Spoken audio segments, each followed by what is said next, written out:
On pourrait avoir une décision très rapide pour l'avenir de Kylian Mbappé lors de ce mercato hivernal. On voit tout ça dans cette vidéo. Salut à tous les gars, c'est Asia. Là encore une fois, aujourd'hui, on se retrouve pour le Mbaflix, pour le Storytelling Man. J'ai envie de l'appeler maintenant comme ça, Mbappé, l'homme qui a un plus grand storytelling, qui fait plus parler de lui en dehors du football que dans le football. Mais on aime ça. En vrai, faut arrêter de se mentir, les gars. Ça nous saoule tous un petit peu d'en parler. Je pense que certains d'entre vous, ça doit vous saouler un petit peu aussi d'entendre tout le temps les mêmes débats, les mêmes choses et tout, mais en même temps c'est Mbappé qui provoque ça et j'ai envie de dire, on suit quand même un peu, on a quand même un peu envie de savoir ce qui va se passer. Vous savez, c'est comme pour moi le Mbaflix là, tout ce truc là qui se passe autour, c'est un petit peu comme une série que t'as kiffé regarder au début, tu vois, t'as kiffé les 3-4 premières saisons. Sauf que là, t'arrives à la saison 10, ça te saoule un peu, mais t'as quand même envie de continuer à suivre pour voir la fin, tu vois. Je trouve que c'est une bonne représentation un petit peu de ce qui se passe. Et en tout cas, le dossier Mbappé pourrait avoir une décision très rapide. On va voir tout ça, bien évidemment. Avant qu'on rentre dans le vif du sujet, on va aussi voir quelques actus du Real Madrid. On va en parler un petit peu. N'hésitez pas à liker, à commenter, à partager et à vous abonner. Ça fait toujours plaisir et ça aide énormément pour le développement de la chaîne. Et puis, on peut y aller dès maintenant. Comme dit juste avant, l'avenir de Kylian Mbappé pourrait être connu assez rapidement. Le Français ne souhaite pas jouer la montre tandis que le Real Madrid ne souhaite pas attendre. Et on enchaîne un petit peu, le Real Madrid a fixé une date butoir au clan de Kylian Mbappé pour avoir une réponse concernant son avenir à la mi-janvier. Et on le rappelle que Kylian Mbappé avait déclaré lors de l'après-match du Trophée des Champions que s'il avait pris sa décision, il n'allait pas faire attendre tout le monde et qu'il allait l'annoncer tout de suite car ça ne servait à rien de jouer la montre. Et qu'en 2022, si ça s'était fait au mois de mai, c'est parce qu'il avait pris la décision au mois de mai, rien de plus. Bon, vous le voyez, il y a pas mal d'informations et j'ai pas mal de choses à dire. Donc déjà sur ce truc là, le truc du Real Madrid, la date butoir qu'on voit juste là, c'est quelque chose dont on a l'info depuis quand même un petit moment, que le Real Madrid a fait et tout. Moi je vous l'ai déjà dit, c'est ce que je pense, vous n'êtes pas obligé de me suivre là-dessus, vous pouvez penser que le Real Madrid met vraiment une deadline et un coup de pression à Kylian Mbappé. Moi je pense que c'est du vent, comme je vous l'ai toujours dit, je pense que c'est de la communication, je pense que c'est un moyen de pression sur Mbappé pour essayer de faire qu'il prenne une décision rapide et en même temps une manière de communication de se protéger. Comme ça, a l'air de dire si jamais Mbappé ne vient pas, ils pourront dire oui, mais on lui a fixé une deadline, il n'a pas respecté la deadline, donc il n'a pas respecté nos conditions. Le Real Madrid est plus grand que Kylian Mbappé, donc comme il n'a pas respecté nos conditions, on ne l'a pas fait venir. Alors que ça se trouve en interne, ce sera juste que Mbappé a pris la décision d'aller au PSG. Vous voyez un petit peu l'idée que j'ai. Moi, je pense que cette histoire, c'est de la communication, mais de la bonne communication de la part du Real. Ils ont raison de se protéger là-dessus parce que je tiens à le rappeler que en 2022, quand même, ils sont un petit peu passés pour les dindons de la farce sans en rajouter. Donc c'est plutôt normal là-dessus. Maintenant revenons sur ça, du coup, l'avenir de Kylian Mbappé pourrait être connu assez rapidement. Le Français ne souhaite pas jouer la montre tandis que le Real Madrid ne souhaite pas attendre. Pour moi, il y a deux en fait solutions possibles. Soit Mbappé prend une décision, enfin non, il y en a trois même, je dirais. Il y en a trois. Celle qui est la plus plausible et celle que je pense qui va se passer, c'est qu'à l'heure actuelle, Mbappé, pour moi, ce que je pense par rapport à ses dernières déclarations, par rapport aux infos un peu qu'on a et par rapport je sais pas, au body language, etc., je pense qu'à l'heure actuelle, il n'a pas pris de décision. Soyons honnêtes, je pense qu'à l'heure actuelle, il n'a pas pris de décision. Je pense que c'est encore un 50-50 entre le Real et le PSG. Allez, même si vous voulez, 55 pour le Real, 45 pour le PSG, mais c'est très, on va dire, c'est très short.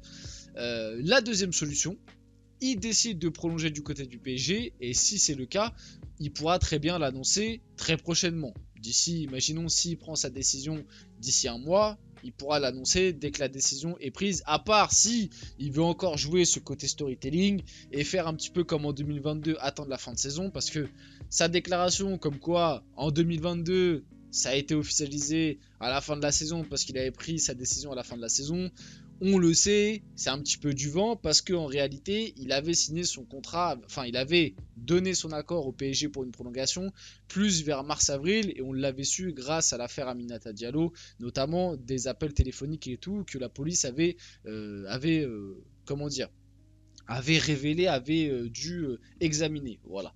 Donc on l'avait su comme ça. Donc à part s'il joue la carte encore une fois du storytelling et qu'il attend la fin de la saison pour avoir une cérémonie comme en 2022 et tout, sinon il pourra l'annoncer avant. Maintenant la troisième possibilité, il décide de partir du côté du Real Madrid et du coup il annonce qu'il ne prolongera pas. Pour moi, cela peut arriver. Mais pour moi, cela arrivera seulement en interne. Il ne peut pas venir devant. Pour moi, il ne peut pas venir, voilà, conférence d'après-match, arriver et dire comme là, il l'a fait un petit peu pour le Trophée des Champions.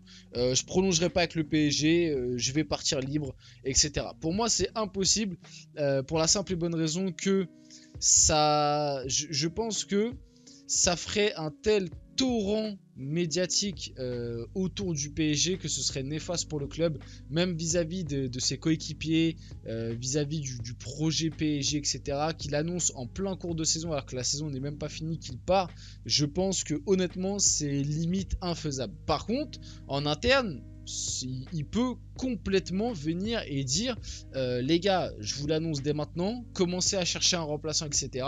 Et d'ailleurs ce serait même cool finalement qu'en interne, même si nous on le sait pas, qu'en interne au moins ils prennent une décision assez rapidement, que ce soit pour le Real ou pour le PSG, que l'un des deux clubs du coup qu'il ne le récupère pas, enfin qu'il ne le récupère pas pour le Real et qu'il ne le garde pas pour le PSG, puisse se concentrer sur l'après. Parce que du côté du Real Madrid, ça fait quand même 3 ans qu'il attend, et 3 ans que, entre guillemets, il recrute quasiment personne devant pour l'attendre justement, pour lui faire la place. Et du côté du PSG, si jamais tu perds Mbappé, alors que tu as quand même construit cette saison-là, tu as viré Messi, enfin, viré c'est un gros mot, vous avez compris.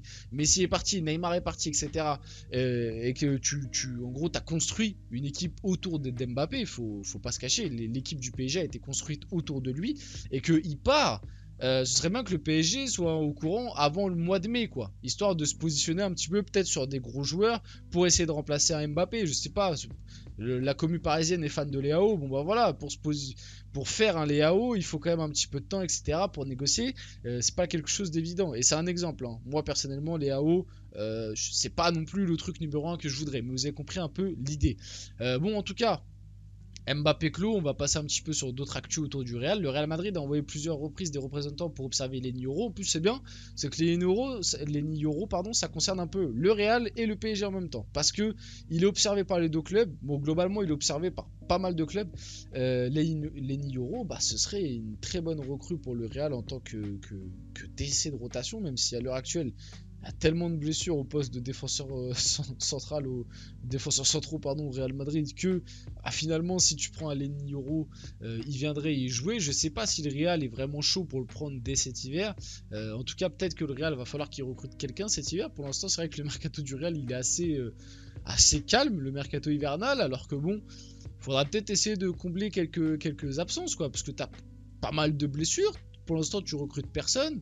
Ce serait bien que tu ramènes 2-3 personnes quoi. Ce serait cool. Bon en tout cas Lenny Euro bien évidemment que très gros prospect hein. Ça risque d'être s'il continue sur cette lancée là, ça risque d'être vraiment un très gros décès sur les années à venir. J'aimerais beaucoup aussi le voir arriver du côté du PSG. Pourquoi pas du côté du PSG le faire venir cet hiver. En tout cas ce serait pas de refus, puisque avec la blessure de Skriniar, bah, les défenseurs centraux on en a plus tellement, donc ce serait plutôt pas mal de voir un Lenny Euro débarquer, à voir ce qui va se passer. En tout cas le Real Madrid est bien chaud sur le dossier.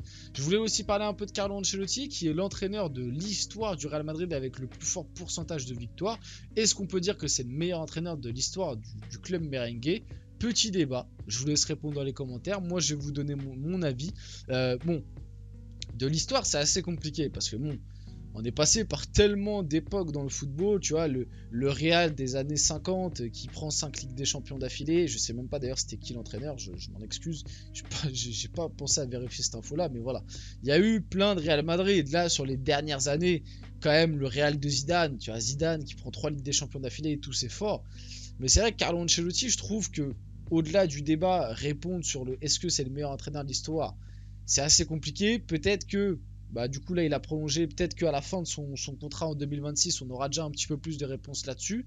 En tout cas une chose est sûre, c'est que je trouve que ce mec, ce grand bonhomme qui est Carlo Ancelotti, est énormément critiqué de la part de la fanbase du Real Madrid, alors que le gars, je trouve que cette année, et même pas que cette année d'ailleurs, mais globalement ce qu'il réalise avec l'effectif qu'il a, je pense qu'on s'en rend pas encore compte et que c'est vraiment assez impressionnant. Quand tu t'analyses l'effectif du Real Madrid avec tous les défauts qu'il a de base, en plus de ça, tu rajoutes toutes les blessures qu'il y a.